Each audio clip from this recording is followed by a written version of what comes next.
The following video is a recording from the Urban Forest Climate Resilience Workshop held October 3rd, 2024 by the Nature Conservancy as part of the Louisiana Tree Resilience Program. This workshop was offered free to the public thanks to funding from the USDA Forest Service. We are happy to offer recordings of these sessions to make the information presented readily available to all. The following video is owned by the Nature Conservancy and should not be reproduced or distributed without our consent, and the content and information presented by each speaker is owned by them and should not be reproduced without their consent. Thank you.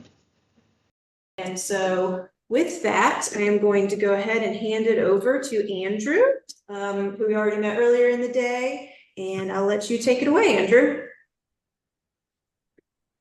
Thank you very much. Can you hear me? Okay, so I'm going to go for it. So as you see here, this is a slide set that was originally prepared by Ed Gilman. It was funded by the Florida Forest Service in the 2004-2005 hurricane season. We had maybe 5 storms across the state that year, which was abnormal, and a lot of money came through to figure out what we learned and how to better manage trees after that. About 15 years later, we had a little bit of money left over, and the Forest Service asked me to update this. This particular slide set didn't have a whole lot to update, but it has a little bit of a redo. It's less GeoCities looking now and more updated. So, as Amanda was saying, mature trees are really important to our environment. You know, the bigger trees do produce more of the benefits. And not only that, I mean, they're kind of the genetic lottery winners of the urban environment. How many acorns never make it to germinate because of squirrels or what have you? How many seedlings get weed whacked and mowed over by lawnmowers? Saplings getting shaded out. The trees that you see that are big in your city, if it's anything like us, often they were big before development or planted for around older houses and had enough space because, you know, housing was less dense, and they were able to grow into big, beautiful trees. And they're the vast minority of trees we have, yet they do the lion's share of the work from an ecological standpoint. So we need to value them. And I don't think we do that enough. There we go. When a tree is getting blown in the wind, there is what we call stress, which is a load acting on an object, right? A load is a force acting on an object, and the stress is how that load is transferred through the material of the tree. And you know, the bigger the all things considered, a trunk with a bigger area will have less stress if the load is the same. So trees put on more and more growth to reduce the stress of having to maintain a canopy higher up in the in the atmosphere. So when you have a tree like this is a live oak getting blasted by a turboprop engine array that Dr. Gilman had 4 turboprop engines on a semi-trailer that they were using to blast trees to harness hurricanes. Not everyone's patient like me to wait for a storm. Some people would rather create their own. And if you got the money like he did, great for that, you know. But when you see something like this, you can see what we call like a stress pathway, right? So you have, you know, the tops of the branches, there's stress moving forward, and if everything's optimized, there will be really no weak point. But there are weak points in trees, as we know before. So you could get to a weak point like this one where you have an aspect ratio of a 1-to-1, right? So as we mentioned before, codominant stems, which is what an aspect ratio of 1 would be when they're equal size, they are weaker unions, right? And they may be weak enough to fail in a storm if the conditions are right. So that could be a weak point in the stress pathway where things are out of sync, and that is where the tree breaks. If not there, it can continue to move down, and maybe that the load that's on that branch will hit a branch union, right? And you know, perhaps, you know, as we were talking about before, an old wound, like an old pruning cut on a big branch, and have a pocket of decay behind there. And at a weak point where, maybe there's a cluster of branches, they cut one, they left another, and that weak point's right there. And now you have the whole branch fail because that was a weak point in the structure. Or you could even go further and you could have included bark in decay in a branch unit off the main stem, right? Another weak point that we know about included bark does weaken branch unions. And what we have here is instead of the branch, the bark, as branches get bigger, this branch is getting bigger and this stem is getting bigger. The bark can either rupture outward, which is the ideal situation. It's not great because there's still a weakness in the armor of a tree, which is bark, but it's better than the alternative, which is the bark folding inward and pressing against each other and compressing, which we see here. That could be the next weak point. And if they didn't go before that, could be where it goes next. But maybe, as we've seen before in some research, that isn't where the tree's going to fail, and the stress is going to keep moving down the tree. And this is when you have things like whole tree failure, right? Often tied to root defects or root cutting. I kind of lumped them together. I think it was Gary Johnson who showed that trees that were next to sidewalk repairs in the Twin Cities were maybe 4 times more likely to fail in a wind event than those who had been left alone and not had root disruption nearby. Again, that root disruption is very close because those sidewalk planting spaces are very narrow. So finding ways to avoid root disruption through new construction techniques where you don't have to put forms so close and things like that are important. And there's research out there on that. There could also just be that the soils are too saturated. One of the things that they worried about with Helene was when it was coming in was there was going to be some rain with it, right? And as it saturates the soil ahead of the major winds front, soils get slippery, and you can have roots just kind of lose that connection that's holding them in place and snap, and then they pull through the soil. And if you see ropier roots pulling through the soil, that's usually what happened. When you see major roots getting damaged and broken closer to the trunk, it's usually a root problem. So knowing that distinction can help you determine what happened, even if the end outcome is the same. So as I said, root failure, when you have decay, you'd see that damage closer to the trunk, not so much roots getting pulled out. And it can be a sign that things were going wrong, and maybe management efforts need to be addressed in your preservation and things like that for your city. Soil failure again. This was a tree that was in very shallow soils, high water table.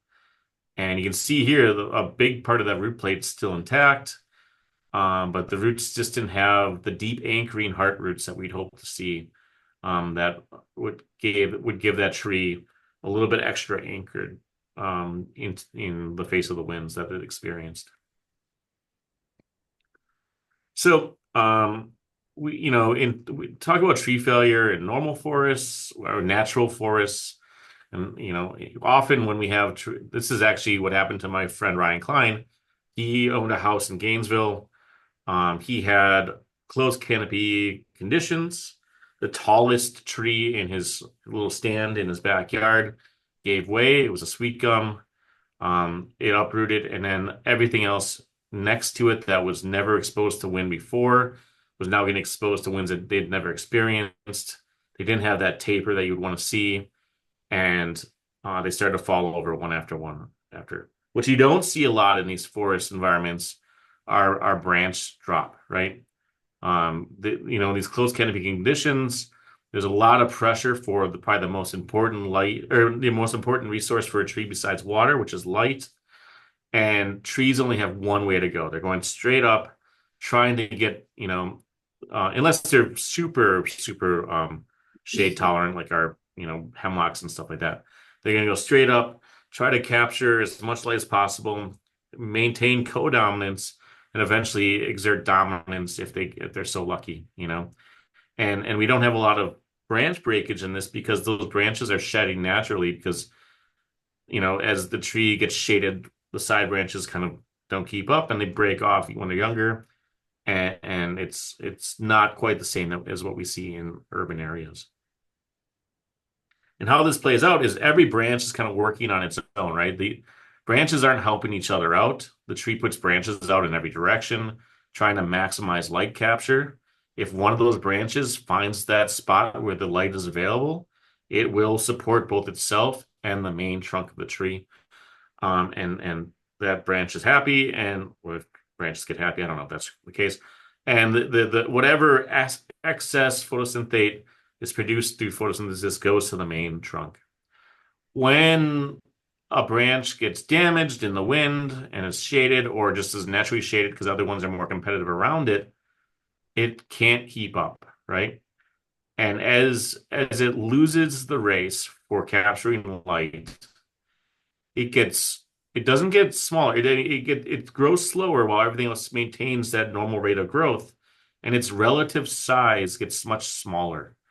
And by the time it finally dies, it's relatively small compared to the parent stem, and it can break off, and the branch and it's pretty small break at that point, and the tree can seal off that wound and maintain its defenses.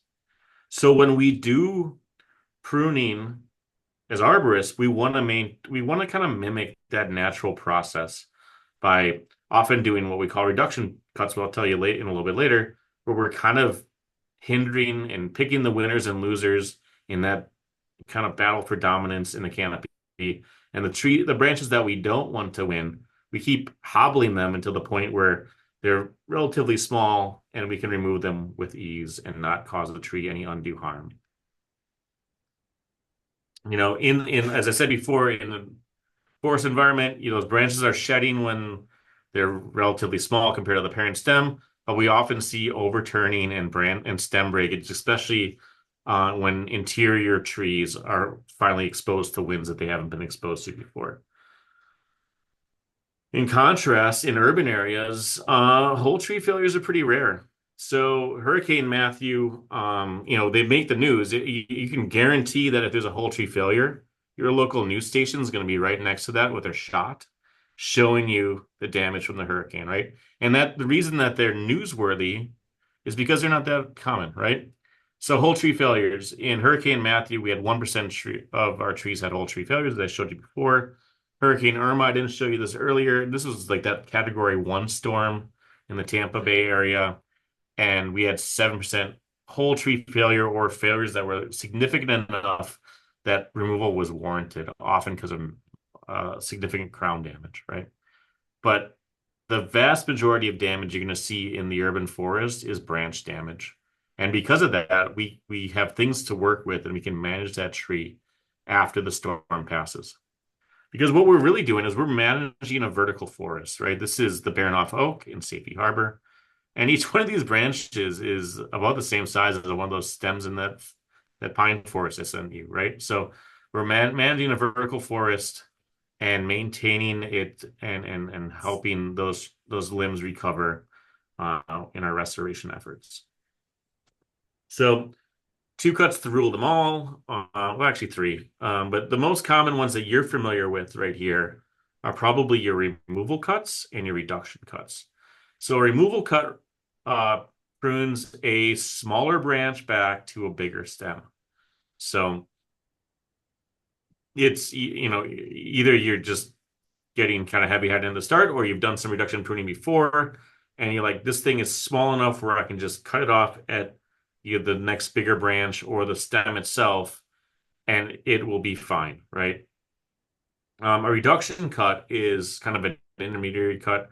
Maybe you want to retain part of the branch, or you want to remove the branch over time. So what you're doing is you're shortening that branch. You're kind of cutting back the main part of that branch to a smaller stem, reducing it, and using whatever's left to kind of direct growth into the future.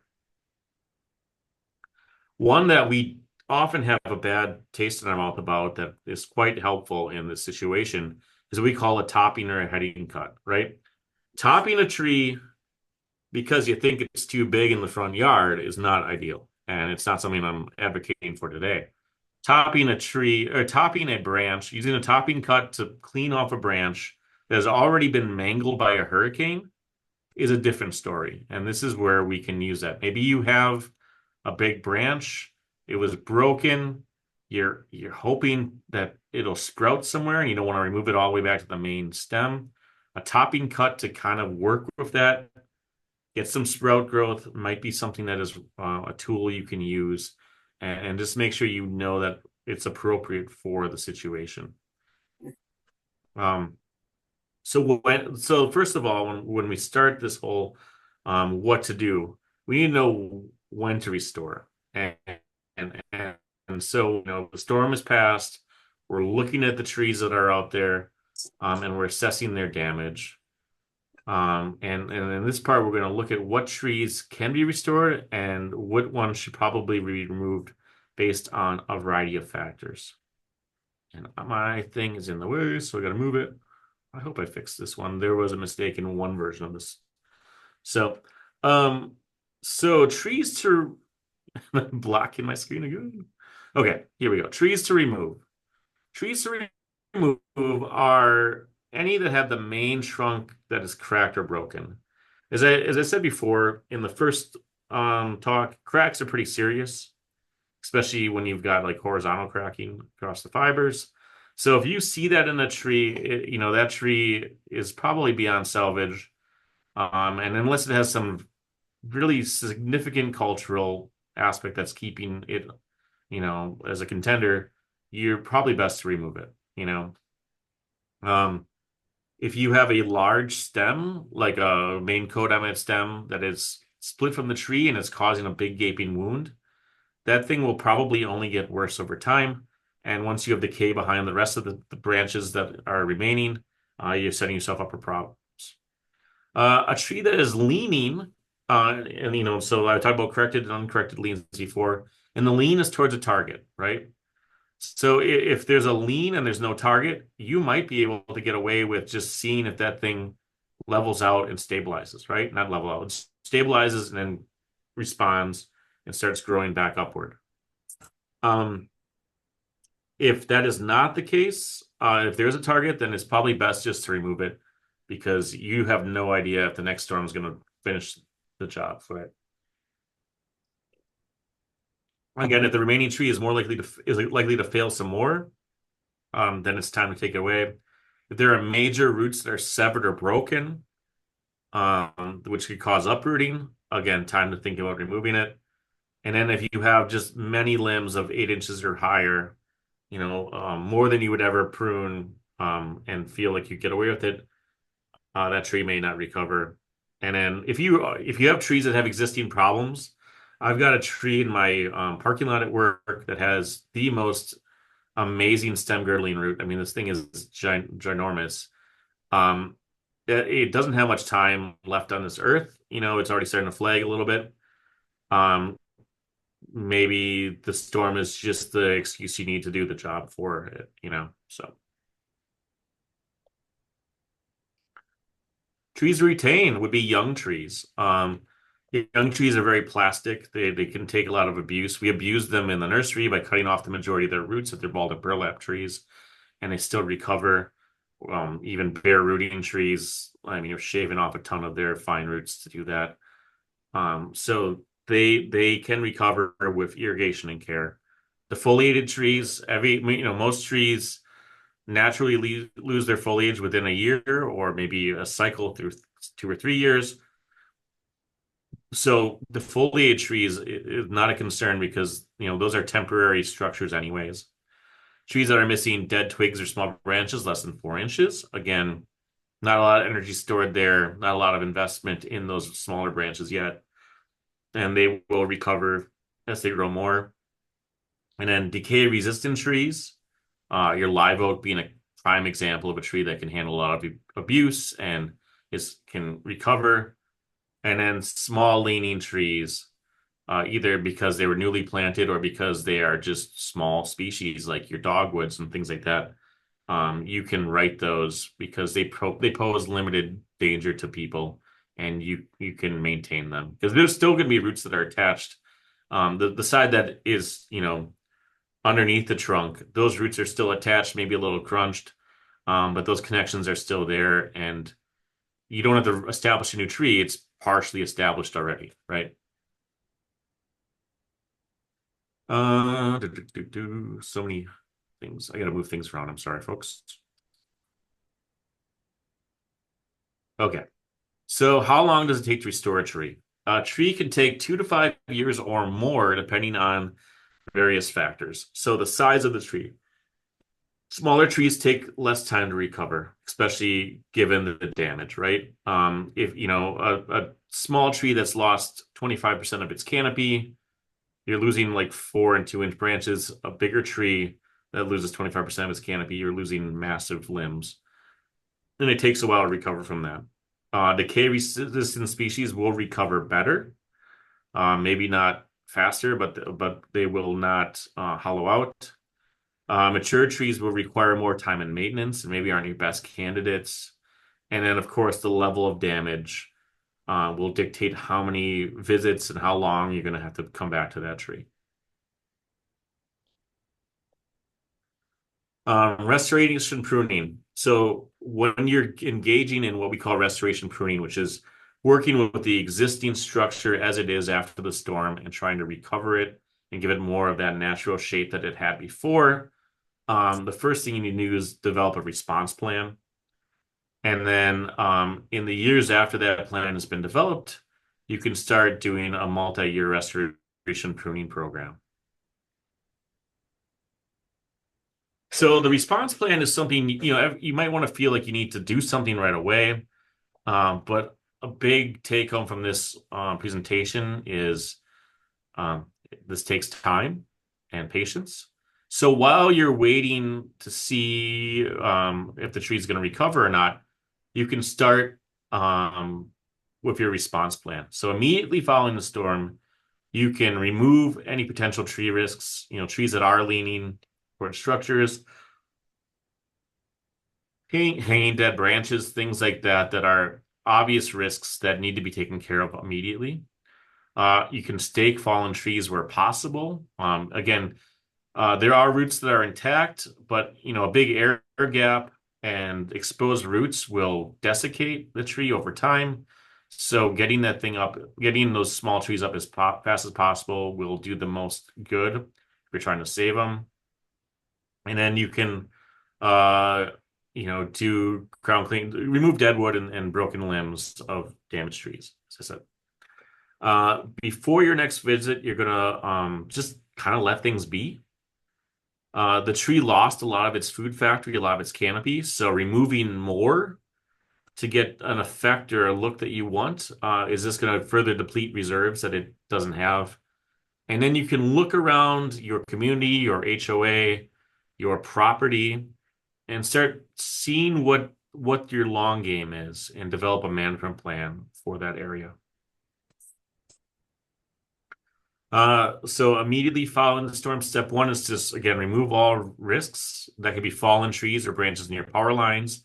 Of course, working with utilities to make sure, or folks that are trained to work on electrical hazards to ensure that no one is injured or killed from electrical hazards. In Florida, and it's probably like the same case in Louisiana, the number one killer of arborists is electrical hazards, so we can't take those for granted. Again, removing broken, cracked, or hanging limbs over properties and near targets, and then removing anything that's blocking or fallen into traffic areas.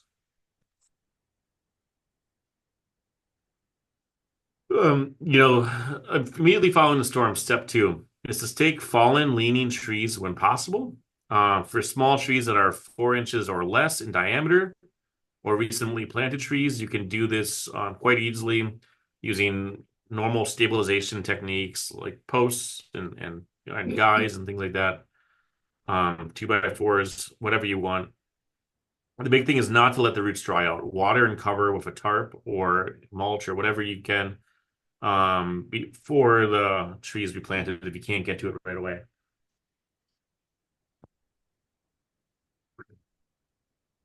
when standing at the tree, you want to make sure that the roots are kept moist. Um, maybe fill has kind of poured back into the side that was uplifted. So you might have to dig out that fill, or the soil around it, and make sure that there's a way for there's a place for the tree to go when you uproot it or right it. Sorry. If you have torn and jagged roots, using pruning, saws and pruners to make clean cuts, can help with root regrowth. And then, put the tree up as straight as possible, fill the hole with soil, and then kind of tamp it all in and water it in again as if you're planting it again. Noting that it will probably take off a little bit faster than a normal planted tree because there are still root connections in the soil. Water the tree as if newly planted, so that could be 3 times a week with 3 gallons per inch, based on some of Gilman's irrigation recommendations from the south here. And there's no need to fertilize at this time. Kind of like when you newly plant a tree, why water stress a tree anymore?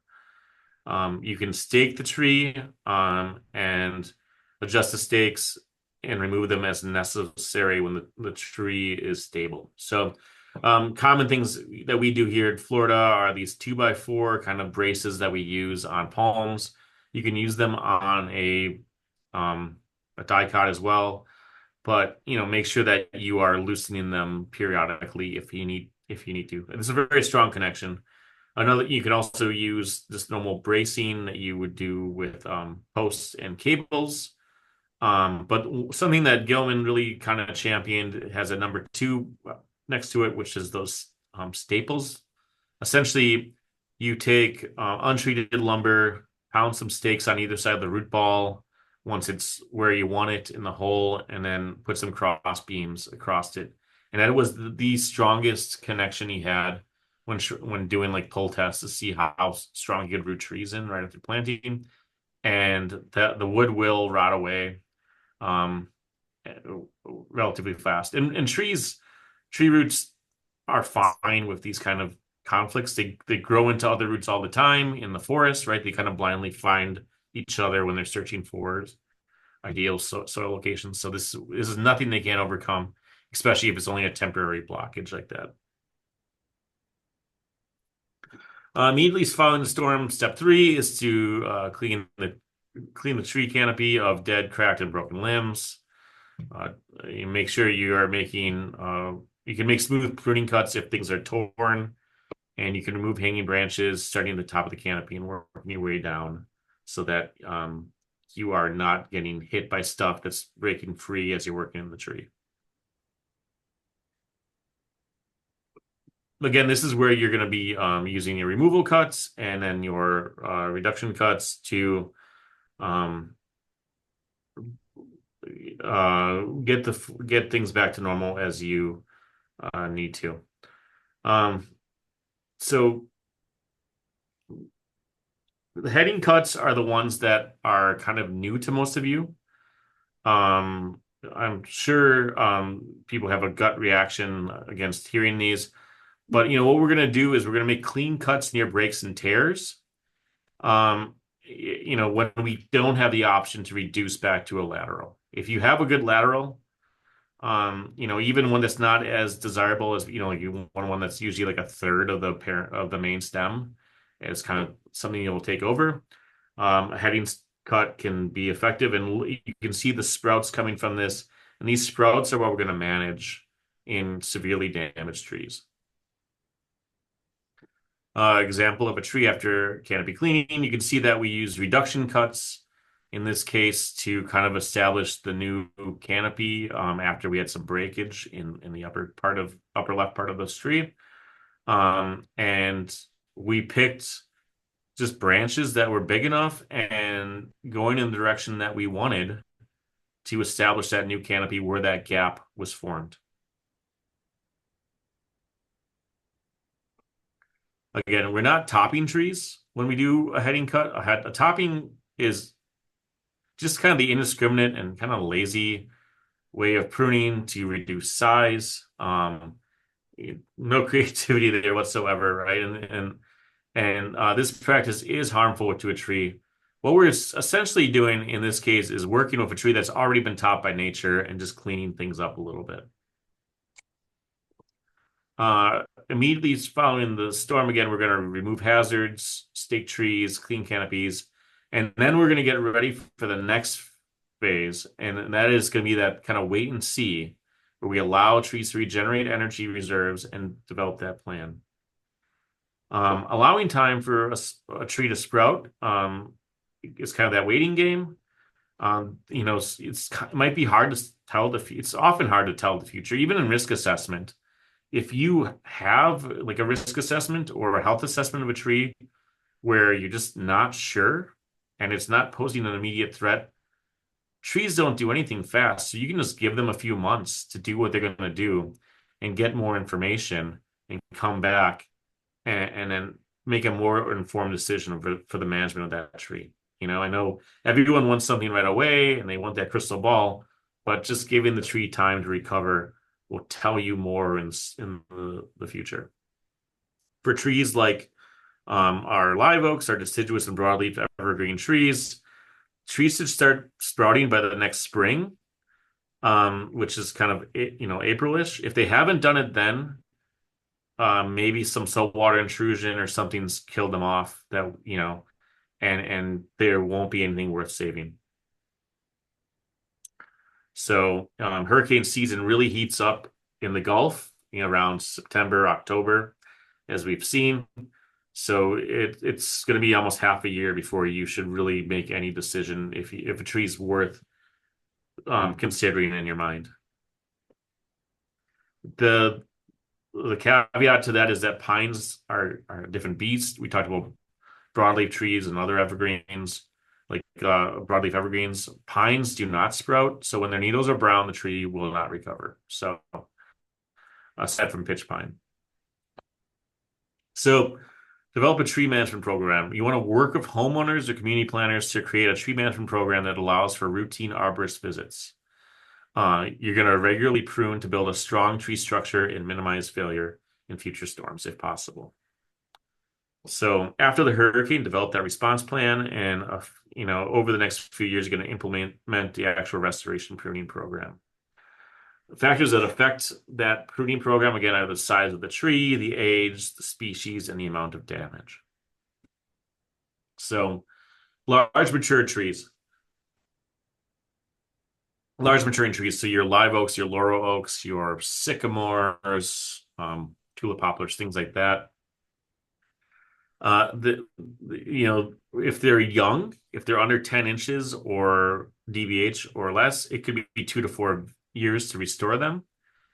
As they get older, that window goes further out. So, medium-aged trees could be 3 to 5 years with 3 to 5 visits.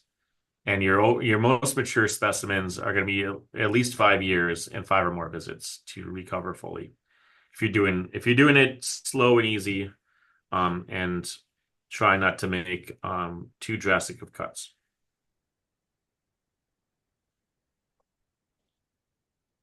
Again, when we're doing this kind of restoration pruning, we're looking for the most decay resistant candidates will be the best candidates for restoration. We can hope for the best, but if a tree is just going to hollow out as we're training new shoots, it's going to be set up for failure in a future storm. So things like live oak, mahogany, gumbo limbo, tamarind. I'm not sure if any of those make sense to you besides live oak. But your decay resistant species up there are going to be good to go. Things like laurel oaks, ficus, orchid trees, royal poincianas, maples, like certain maples, probably not your best candidate. Sweet gum, probably not your best candidate when they get older. Magnolias when they're older. The thing is, some trees are quite decay resistant when they're young. Like magnolias are super decay resistant when they're young. As they get older, they kind of lose that. So it's also age for this decay resistance. Good compartmentalizers will not have much discoloration. You can see here, this tree has a massive, the darker cut is the older cut, and it has a massive wound compared to the stem that was removed. This would be, typical reduction, and that wound has barely moved down into the lower stem. There's a slight triangle of discoloration, but the tree is compartmentalizing and keeping from spreading lower and lower in the trunk. Compared to this maple here, which not as good of a compartmentalizer, an equally big cut on a lateral this time, and you have discoloration going further down into the stem and actually hitting the pith and then traveling down the center of the stem. So trees of good, and then another rule. So, there's species level of compartmentalization. There's also species level for just natural form that comes from apical dominance. So the trees that we say have good structure have strong apical dominance. They have that Christmas tree-like shape with like one main stem and then kind of branches going like this. So those are like your bald cypresses, your sweet gums, your southern magnolias. Live oak has a good structure, but it's not that's just its own. Live oak has its own structure. It's a good octopus or whatever. It's just and it's huge. And it's a live oak structure, but the rest of those have that kind of X-current kind of shape. Trees with poor structure tend to be mahoganies, red maples, pecans, laurel oaks, things that just get a bunch of codominants when they're open grown. Weak versus strong. Again, the general consensus among professionals at the moment is that codominant branches are weaker, and having a bunch of attachment points from the same point is a hindrance to structural stability, and so we're looking for that X-current shape. It is definitely the strongest shape. I will concede to that. And so if we have the ability to get to that shape and it's worth the price and the effort, have at it. And that price point gets much lower as trees are younger in their age. Damage again, the amount of damage can really influence how much you need to work with the tree and how long it'll take. For 30% canopy damage, you can come back after a year and start beginning the pruning. 50% damage or more. If 50% damage, you may want to come back after 2 years and see if it's recovering before you start doing anything heavy-handed with that.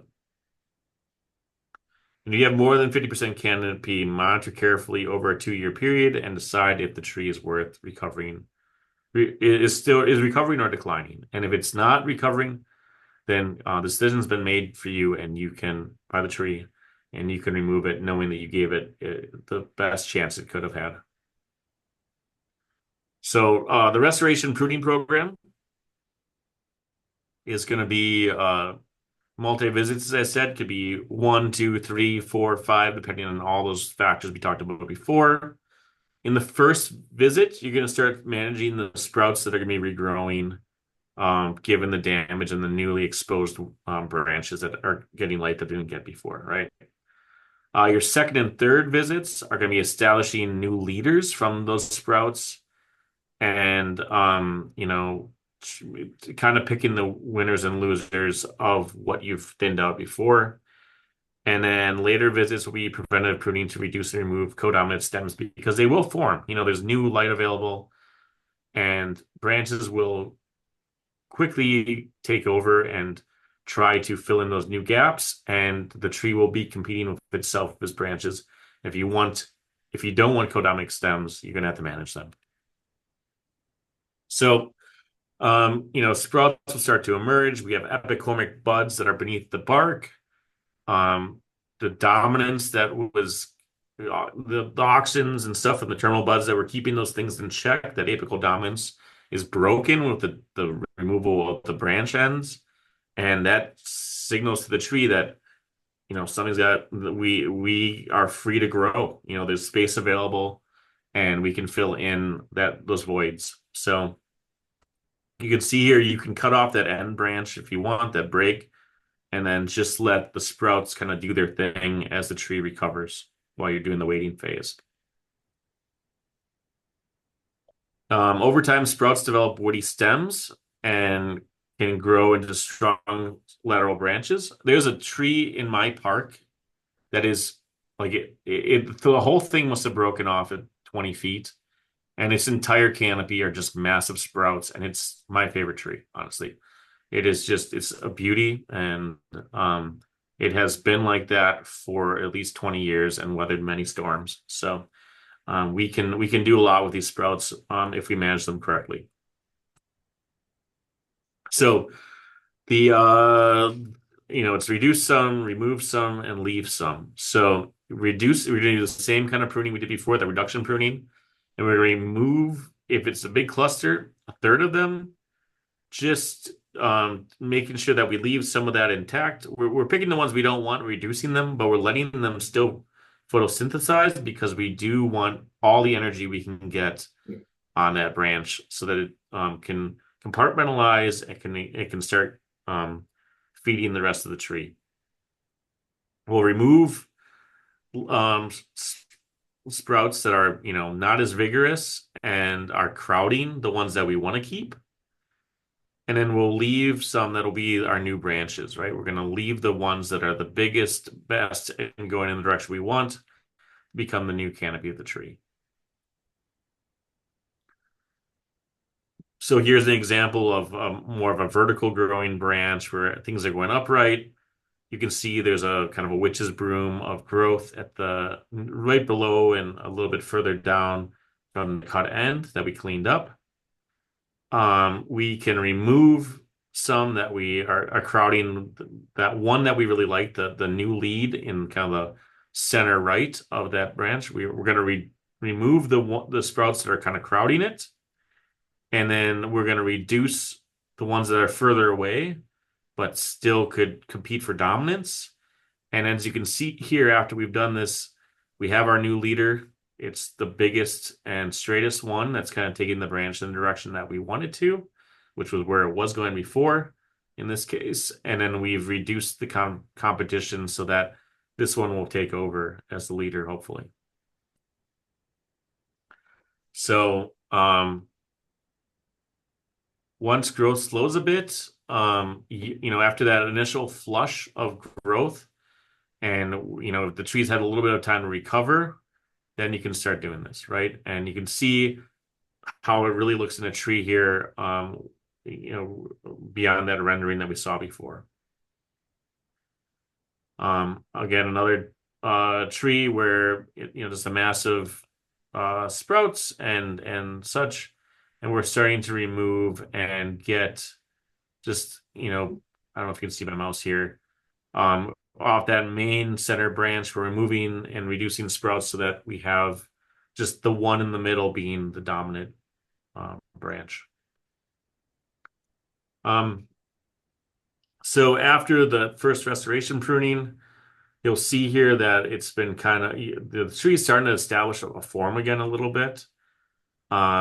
And it kind of looks a little bonsai at this point, but it'll continue to grow, and the form will be restored over time. It's kind of a waiting game. So we did the first visit, which was the reduce some, remove some, and leave some. Our second visit will be establishing a new leader at the ends of the broken stems to continue sprout management. And then we'll talk about our later visits in a little bit.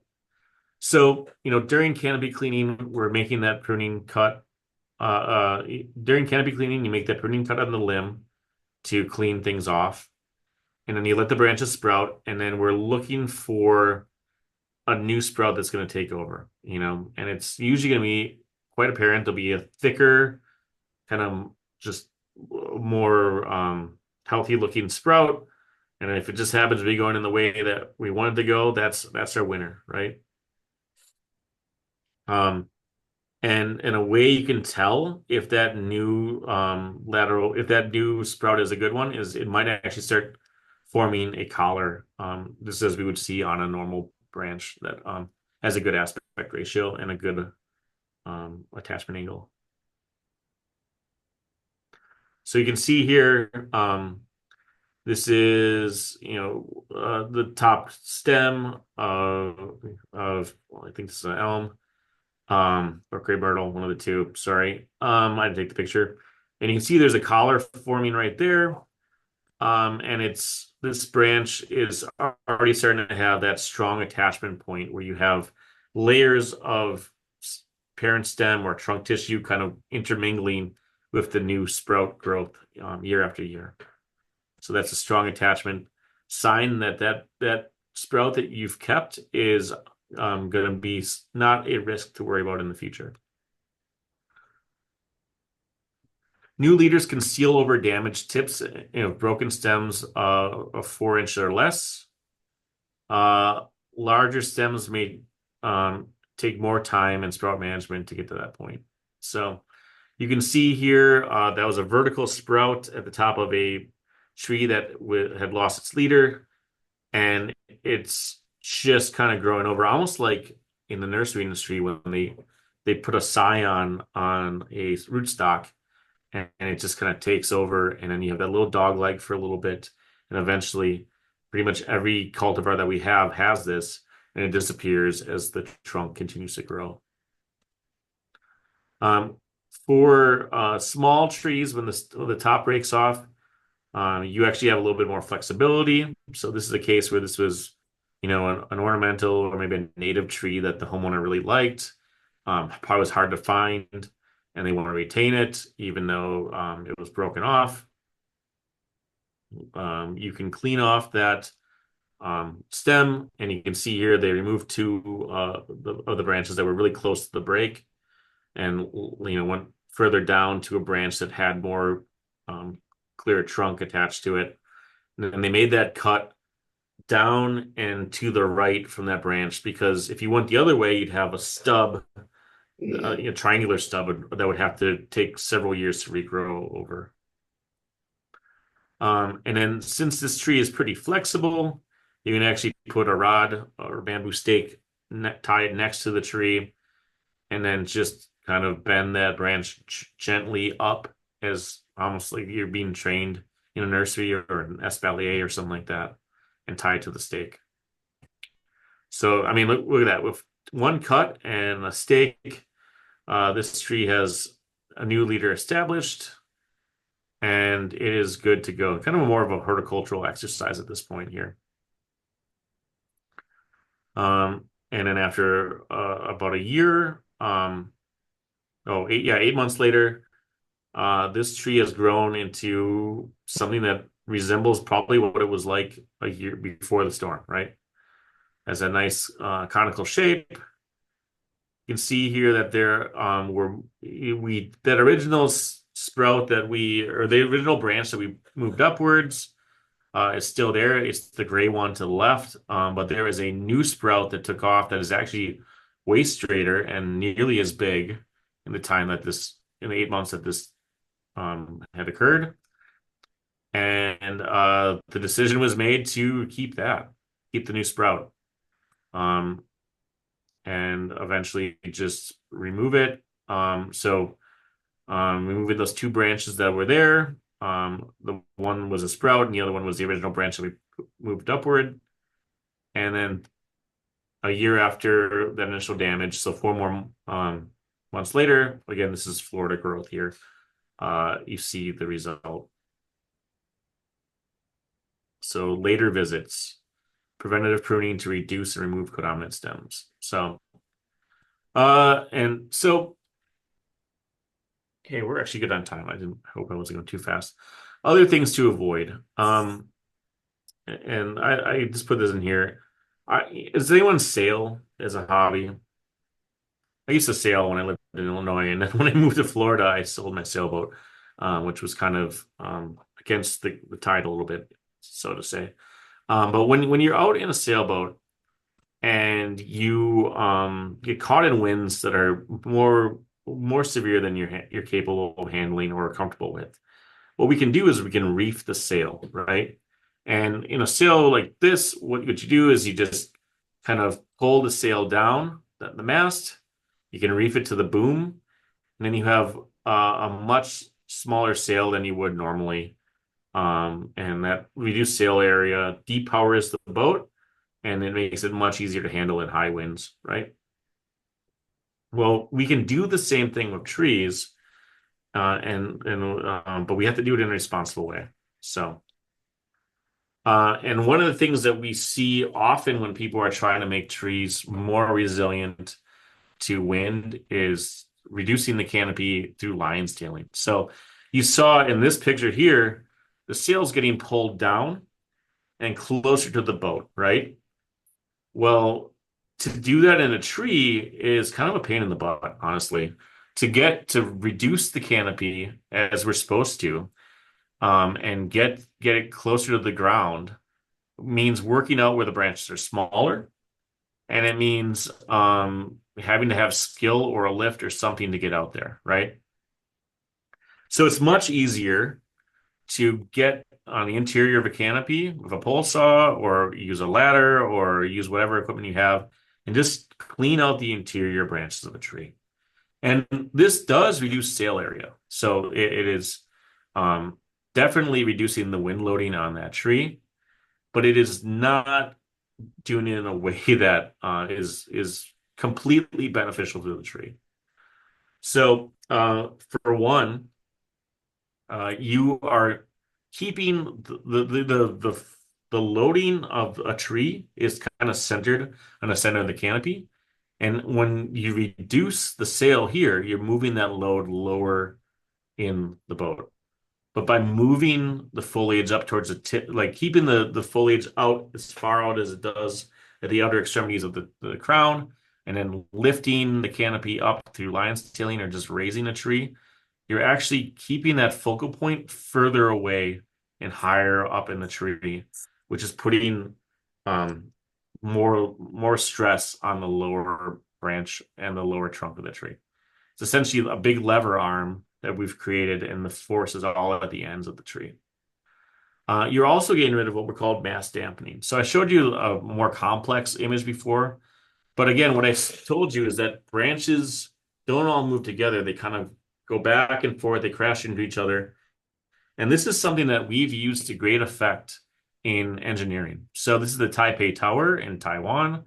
I think it's the biggest structure to date. Maybe there is one in Dubai now that's bigger, but they wanted to build this tower very tall, and you can see here it's the only thing in the skyline that even matches its height. But they wanted to do it cheaply, relatively cheaply, using an efficient use of materials, right? They didn't want to overbuild it. So a way to make this, they made it out of glass and steel, and the way that they made it lighter and still just as strong and resistant to the wind is they put a counterbalance in to dampen that load. So there's a free floating ball that's actually visible inside the building. It's filled with water, and as the wind pushes at the top of that building, say it pushes it to the right, the ball swings to the left and counteracts that force. And trees do the same thing. Those branches counteract that force, and then those interior branches are so important for A, giving the canopy weight, and B, counteracting the force of the wind.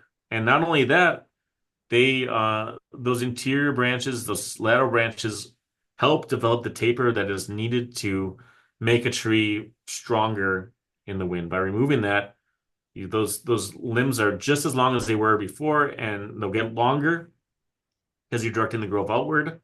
But they won't be as stout as they would have been if you would have left branches there to put on more taper and more diameter growth. And again, topping. This is not not to belabor this. This is not a effective means of making trees more storm resilient, because you will have a flush of growth that will emerge from this because you are starving the tree. And then those sprouts are going to be just as bad as the ones that grow after a storm, where they need management. And if you don't do that, then you're setting yourself up for failure in the future. And this guy didn't even top the tree right. I mean, look at that tuft on the left. That's just do your wrong job right. I don't know. So, anyways, all of this is on the the IFAS Woody webpage. And I thank you all for your time. And if you have any questions, I think I have a little bit left for that. Yes, thank you very much. Do we have any questions for Andrew? It's like, no, we're ready to go. Yep, I'm between them and the CUs. Come on, bring on I the know. CU. I'm holding them hostage. So thank you, Andrew, very much. And I appreciate your time today and being able to be with us. So thank you. Thanks for your flexibility. My family appreciates it. And I was worried about the timing, and I've had so many near misses, and this is the one where it hit. So thank you for your flexibility in working with me. Absolutely. I think everyone here is very aware of the issues that arise around our storms, and we're only going to see more of them. So